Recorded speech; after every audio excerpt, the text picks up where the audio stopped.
So, hey, in case you might have missed it, this is an election year. Oh, you already knew? Yeah, kind of hard not to, I suppose. It's really permeated a lot of aspects of our lives. The onslaught of ads on our televisions and social media feeds, all the reminders to vote, the yard signs. Our news outlets are swamped with election coverage. There's all this information and disinformation swirling around everywhere we turn. Over the past 25 years, how we cast and count ballots and the way we consume media have played a huge role in our presidential elections. All of these changes have most of us feeling a bit overwhelmed, and that's okay. Let's slow down and take a deep breath.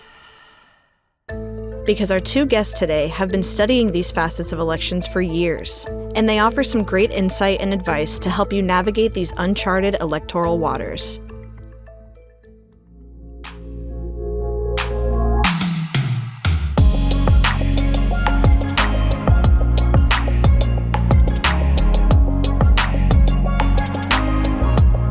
I'm Amanda DeJong, and you're listening to Now at Ohio State.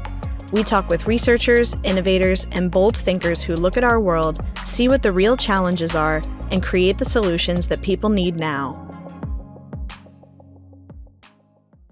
Let's start off with something simple: voting. Year after year, turnout is markedly low. There are many people who don't trust the integrity of the voting system. Some folks are even so burnt out on the whole process that they decide that voting isn't even worth their time. But maybe it's not all that simple. Ohio State's Stephen Huffner knows this all too well. Huffner is Deputy Director of Election Law at the Ohio State University Moritz College of Law, as well as Director of the Moritz Legislation Clinic and Director of the Moritz Washington, D.C. Summer Program. And his research examines issues of our legislative process and democratic theory. He sits down with our Chris Bournet to talk about the not-at-all simple aspects of voting, the rising distrust in the process, and how we can get more Americans voting and volunteering at the polls.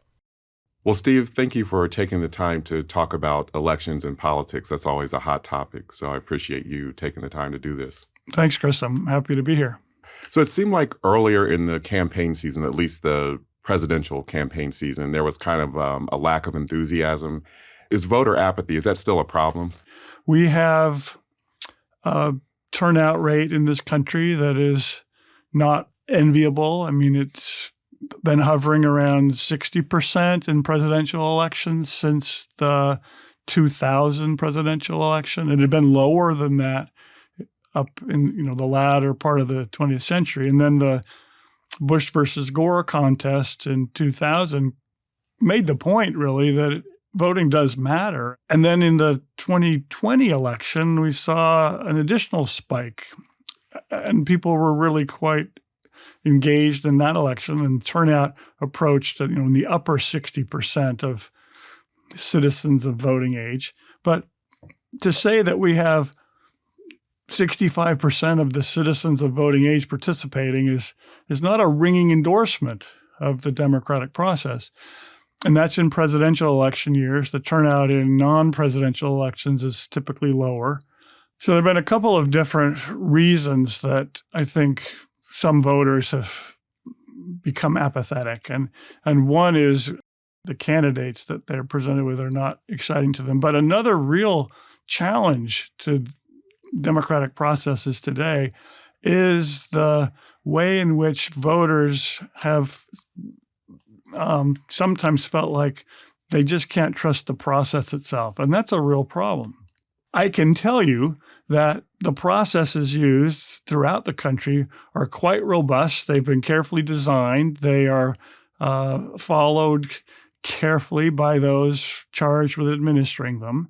And they provide lots of opportunity for the public to be reassured that those processes are reliable. That's not to say that they're flawless.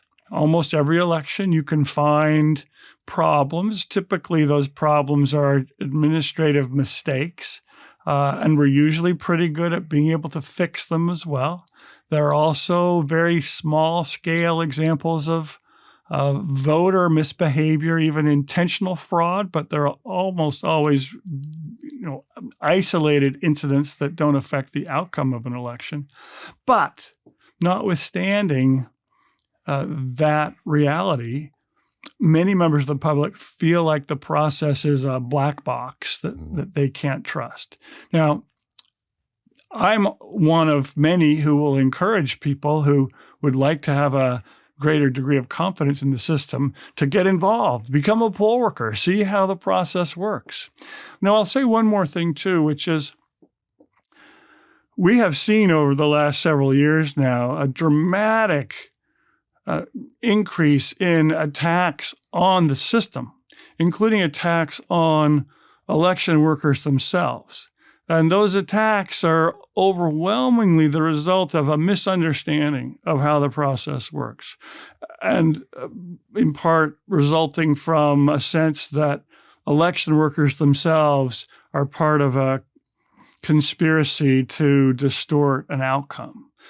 And one of the things that I've had an opportunity to do because of my position in our election law program is to go out and meet with election administrators in a number of states around the country. And 201, those people are doing what they're doing because they want to contribute to our representative democracy. And they take that role seriously, and they are committed public servants in doing so. And we ought to honor and respect them for that role. Even at the same time that as voters, we can continue to press our elected officials to reform or improve the process. Can you kind of give some examples of how Ohio runs elections with bipartisan oversight?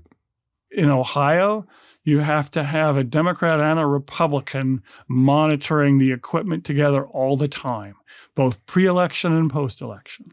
Another way that the process is secure is that all of the equipment gets tested before the election and then gets retested and checked after the election. Those checks are done by bipartisan teams. So there are a lot of ways, those are just some examples, there are a lot of ways that we have designed these processes to reduce the possibility for any widespread fraud and also to try and avoid mistakes. One concern I've heard is people thinking that, there could possibly be a replay of January 6th if some people don't believe that the election results are legitimate. So can you talk about the new law that was passed federally to hopefully prevent that kind of, for lack of a better word, protest from happening? The presidential election is quite unique in the way in which that process actually plays out, because the voters of each state in November will be picking their representatives in what we call the Electoral College. And those electors then themselves cast the official ballots for the presidential contest in December. And those ballots cast by the state's designated electors are then counted by Congress on January 6th. Congress has revised the federal law that outlines the process Congress uses when it counts the electoral votes. The Electoral Count Reform Act does a couple of main things. One is that it makes much clearer that the role of the president of the Senate is a purely ministerial one, that the president of the Senate does not have any discretionary authority to reject the votes coming from particular states as long as those votes have come in with the right kind of authentication. And the statute itself, this revised statute, makes clear as well what that authentication is to look like so that everybody knows. Now, there still is room for a challenge to a particular state's electoral college votes, but the new law requires that there be many more members of Congress in both the House and the Senate to raise an objection before the objection can be seriously considered. It used to be you just needed one senator and one member of the House of Representatives to assert an objection to a given state before the Congress had to go through a process of resolving that dispute. Now we need a much higher threshold before we can have an issue about a particular state's electoral vote. So that revised statute is intended, and I think there's good reason to hope it will fulfill this intention, to reduce the risk of a repeat of anything like what we saw in January of 2021. So that federal election reform law is maybe one solution, but is there anything else that can be done to kind of restore voters' faith in the system, that if the candidate that they didn't vote for didn't win, that the system still works? I mean, that's just a fundamental prerequisite to a democratic election, is that somebody's going to lose and we will then move on. And the loser will graciously concede, and the loser supporters will acknowledge that they didn't win that round and they should try to live to fight another day, if you will. When there is good evidence that an election outcome is an error, we have a process for resolving those kinds of outcomes. And every now and then there is a legitimate reason to decide that an election outcome is not reliable. But we can't doubt the outcome of an election just because our favorite candidate doesn't win. That approach is just completely destructive of the idea of a representative democracy. So instead, the voters do have to pay enough attention to the processes that are in place to have trust in those processes. And this is a tricky problem. It comes back to part of what we were talking about a minute ago, Chris. There's real value in participating as a poll worker, for instance, to see how the processes work, or to be one of the observers that in most states are allowed in a particular way. But there are lots of opportunities for members of the public to reassure themselves and not to be swept up into unsupported allegations that the process is flawed just because your candidate has not won. Well, Steve, thanks again for taking the time to answer these questions that I'm sure are on a lot of voters' minds. It was great speaking with you. Thanks, Chris. It was great to be here.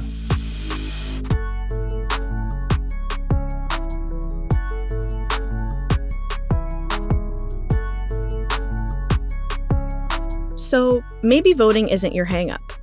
Maybe you always show up, cast your vote, and make sure to grab a cool sticker on your way out the door. Perhaps what's wearing you out is the constant barrage of information that's vying for your attention, day in and day out. We all know that disinformation has been on the rise for years, but how do we spot it? How do we know if this one poster article is credible and this one over here isn't? Who even has the time to fact-check and research each and everything that passes before our eyes? It's enough to frustrate anyone. But Ohio State's Kelly Garrett has some advice. Garrett is a professor and director of the School of Communications at Ohio State. His research examines how media consumption and digital communication platforms influence people's political attitudes, beliefs, and behaviors. And some of his recent work focuses on how the internet and social media are shaping the flow of political misperceptions. Garrett sits down with our Jeff Grabmeyer to talk disinformation, how it spreads, how we can sift through the noise, and what we can do to help lessen its impact. Kelly, thank you so much for coming over today and speaking to us about misinformation. Oh, I'm delighted to be here. Thanks for the invitation. In your research, you do talk about different types of misinformation and disinformation. What kinds of this misinformation should we as citizens be most worried about?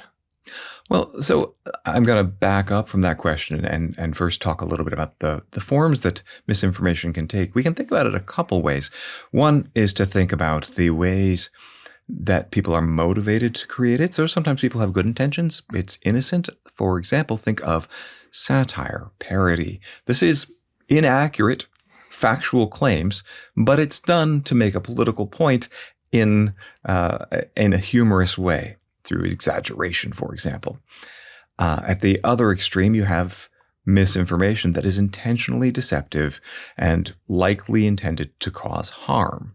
Now, the spectrum is easy to describe. It's hard to actually identify. We can't always tell what people's intentions are. So when we talk about those kinds of misinformation, I would say the ones we would be more concerned about are the ones that are intended to be harmful. And perhaps surprisingly, I think it's the ones that have a seed of truth that can be harder to respond to. But when the claim has an origin of truth and someone says, well, I'm interpreting it to mean this, it gets much harder to unseat or to challenge those kinds of factual claims. So those are the ones that I spend a lot of my time thinking about. Who or what is really responsible for this misinformation that we're seeing in the environment today? When elite media organizations present claims that are demonstrably inaccurate, that becomes more difficult to unseat.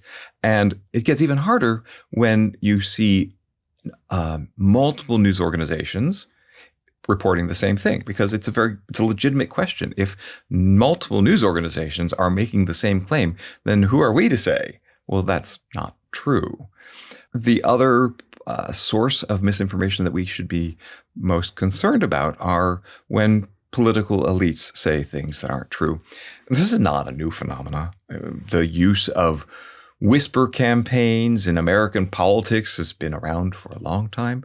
And if you look, you can go all the way back to ancient Greece. The Greek historian Thucydides wrote about the use of rumors as a way of challenging your political opponents. So I don't want to suggest that this is unique to the times we're living in. But there have been some changes in the last decade or so. Until then, we had seen when journalists would call out a politician for saying something that wasn't supported by the evidence, the politician would usually say, oh, yeah, no, that's not what I meant. I misspoke, or you've misunderstood what I was trying to say. And then they would reframe their comments in a way that would align with the empirical evidence. What we've seen in the last decade is a change in strategy among at least some politicians, where the individual will make a claim and a fact checker or a journalist or another politician will say, yeah, I don't think that's right. Here's evidence to the contrary. And the person who made the claim in the first place doubles down and says, yeah, no, it's true. I don't care what your facts say. What I'm saying is true. And that is a very complicated situation, because one way that we know that Americans become more accurate over time is by witnessing the changes in how people talk about the political reality. So they pay attention to what journalists are saying, and they pay attention to what politicians are saying. And as journalistic efforts and scientific expertise help to move the public discourse to be more accurate, then the American public tends to follow. So what can we do as individuals? I mean, how can we figure out what is true? There is an acronym suggested by another researcher working in this area. It's SIFT, and it stands for stop, investigate, find other sources, and then trace the original context. When we say stop, well, when you encounter a claim that you feel the instinct to share immediately, it's too good to be true. Well, maybe it is. This is a common strategy among those who share misinformation, try to promote misinformation, is to evoke a strong emotion in hopes that someone will, in the moment of their anger or passion, they'll click through and share it, or they will it reduces your skepticism a little bit. Okay, so stop, slow down, think about it. Then take a look at the source. So is it someone you know? Is it a stranger on the internet? Is it a news source that you're familiar with? Do you have any sense of whether that news source has a partisan bias? There are a variety of tools online, for example, that let you figure out where these news organizations lie on are they leaning conservative, leaning liberal? Are they more fact-based, or do they tend to be more opinion-based? Do they sometimes make things up? Sources like Media Bias Fact Check or NewsGuard. These sources let you learn more about where you found that news. Finding other coverage is important because no matter how closely you look at the single story, it's possible to create a single story that seems airtight. It must be right. It seems so well researched. But when you start comparing and contrasting the coverage in one story to the coverage in other stories, from other sources, then you can figure out, okay, there might be something going on here. Look for the commonalities. That's the stuff that's probably right. And the places where there are differences, well, then it's going to take some work. Finally, this notion of tracing the context, which is the idea that misinformation sometimes takes the form of reporting on something that really happened, but misrepresenting the context in which it happened or when it happened. Images are taken out of context, quotes are taken out of context. So looking at the larger context can also help identify misrepresentations. Do corrections or fact checks, do those kind of things work? We see that fact checks consistently work. They don't have big effects, but corrections regularly produce more accurate beliefs among the people who've been exposed to them. More than that, corrections have other benefits. So, for example, when a false claim on a social media platform is corrected, we see that future engagements with that falsehood drop quickly. So people are less likely to comment on or mark it with a like or something when there's a correction. For example, when someone posts a note that says, I don't think this is right. Here's a link to the fact check. What do you do if you want to correct someone? When are your corrections most effective? If you're trying to convince someone, it helps if it's someone you know. Correcting strangers on the internet has some benefits. I mentioned before that it slows down conversations about falsehoods, but it's less likely to be an effective persuasive tool. You really are very unlikely to convince someone online that their beliefs are wrong. Keeping your cool, being respectful, these things tend to work. If you come at someone saying, I can't believe you believe that, like, what is wrong with you? The chances that they're going to listen to what you say after that are pretty slim, because the first thing that happens is that they feel defensive. Despite this onslaught of misinformation, that you are cautiously optimistic that we can overcome that we as a society and we as individuals. Is that accurate? Is that do you think we have a chance to overcome this?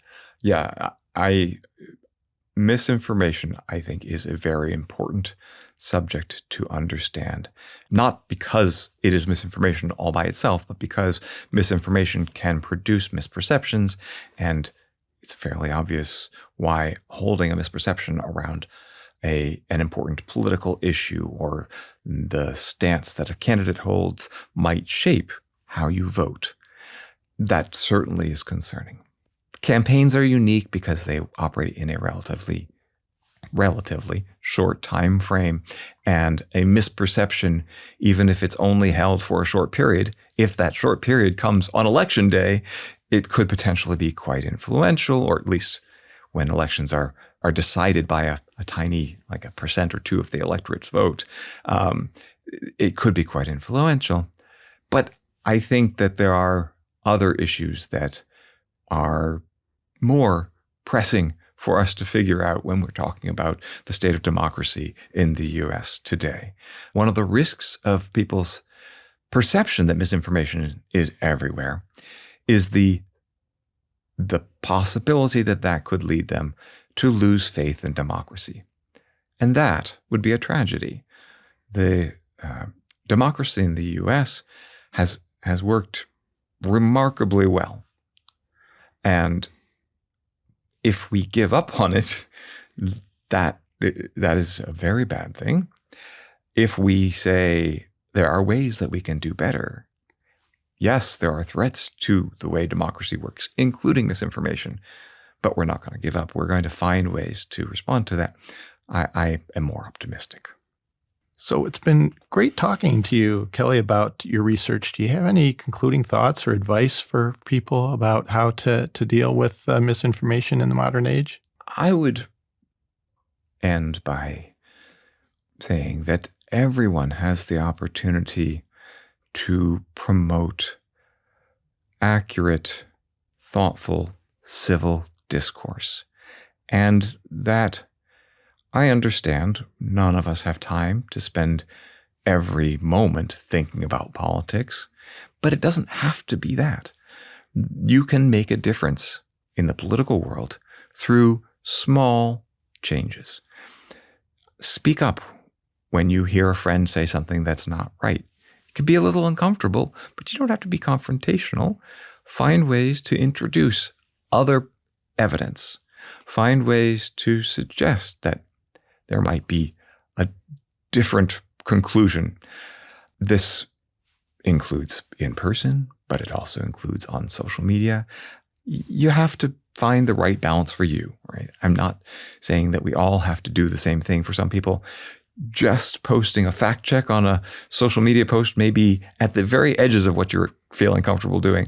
And for someone else, they might be wanting to take on all comers and debate every time they hear someone say something false. There's no one solution, but again, the opportunity is that we can each make a difference by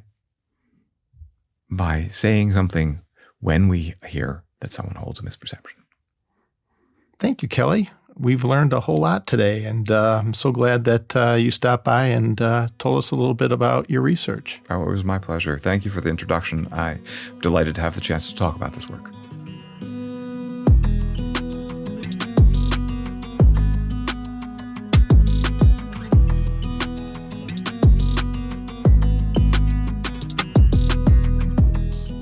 As society changes, so do our elections. The news and media we consume, factual or not, ebbs and flows. And yes, it can be overwhelming, exhausting, and incredibly frustrating. But taking the time to fact check, to research, to get involved is so very much worth it. Because the most important thing for us to do in these moments is gather as much credible information as we can, take the time to really think about, research, and study the candidates, and then, equipped with knowledge that we feel is factual and resonates with us, we make an informed decision, and we go vote.